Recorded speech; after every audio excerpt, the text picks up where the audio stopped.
গরমের মধ্যে মাছের টক খেতে কার না ভালো লাগে, আর যদি হয় মোরলা মাছ আম দিয়ে টক, তাহলে তো বলাই যায় না। গরম ভাতে খেতে দারুণ লাগে।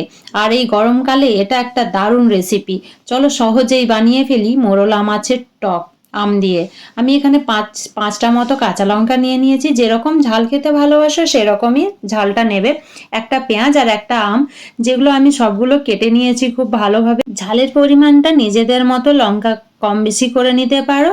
আর একটা মিডিয়াম সাইজের পেঁয়াজ নিয়েছি, আর আমটাও মিডিয়াম সাইজেরই নিয়েছি মোরলা মাছ, যেটা আমি পরিষ্কার করে লবণ আর হলুদ দিয়ে মেখে রেখেছি প্রায় 10-15 মিনিট ধরে। তো এটা মাখা থাকলে একটুখানি সর্ষের তেল দিয়ে মেখে রেখেছি। তো এটা মাখা থাকলে টেস্টি হয়। তো দেখো কড়াইতে তেল দিয়ে দিয়েছি। এরপর তেলটা একটুখানি গরম হয়ে যাওয়া পর্যন্ত ওয়েট করব। দেখো তেলটা গরম হয়ে গেছে।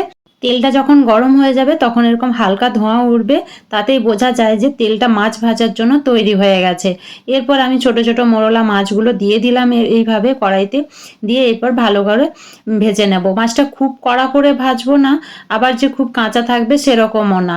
একটু কম কড়া করেই মাছটা ভাজবো, কারণ খুব মুচমুচে করে দিলে মাছের টকে কিন্তু মাছটা অতটা ভালো লাগে না। তাই একটু কম কড়া করেই কিন্তু ভাজবো, বেশি মুচমুচে করব না। তো দেখো মাছটা ভাজা আমার প্রায় হয়ে এসছে। এরপর আমি মাছটা তুলে নেব। সমস্ত মাছ ভাজাগুলো কমপ্লিট হয়ে গেছে।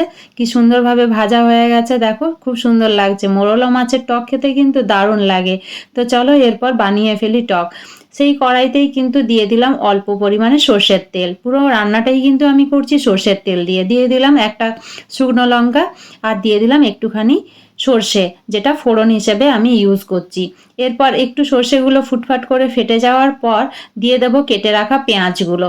মানে একটা যে মিডিয়াম সাইজের পেঁয়াজ কেটে রেখেছিলাম সেটাই কিন্তু আমি দিয়ে দিলাম। এরপর পেঁয়াজটা একটুখানি ভেজে নেওয়া পর্যন্ত ওয়েট করব। খুব বেশি ভাজবো না, একদম মিডিয়ামভাবে ভেজে নেব। আর গ্যাসটা কিন্তু লোতেই হবে, খুব বেশি হাই করে দিলে পেঁয়াজটা পুড়ে যাবে। তো দেখো মোটামুটি হালকা ভাজা হয়ে গেছে।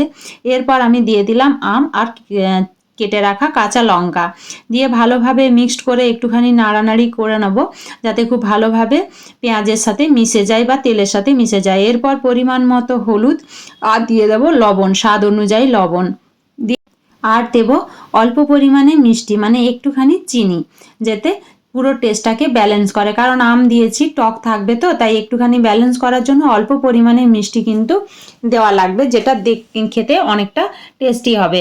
এরপর খুব ভালোভাবে সবগুলো একসাথে মিক্সড করে নেব। মিক্সড করে নিয়ে দেখো খুব ভালোভাবে নেড়ে নিয়েছি।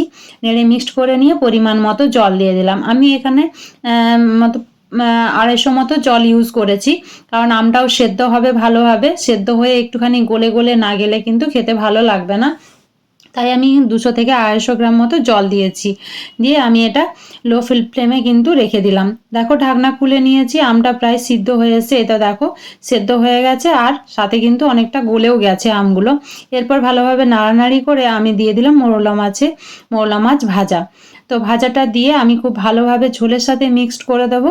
মিক্সড করে আমি আরও কিছুক্ষণ, মানে 5 মিনিটের জন্য কিন্তু আবারও ঢাকা দিয়ে রেখে দেবো। তো দেখো গরম ভাতের সাথে মোরলা মাছের আম দিয়ে টক রেসিপিটা কিন্তু কমপ্লিট হয়ে গেছে। তোমাদের কীরকম লাগলো কমেন্ট করে জানিও। সবাই ভালো থেকো, সুস্থ থেকো। আজকের ভিডিওটা এখানে এন্ড করি।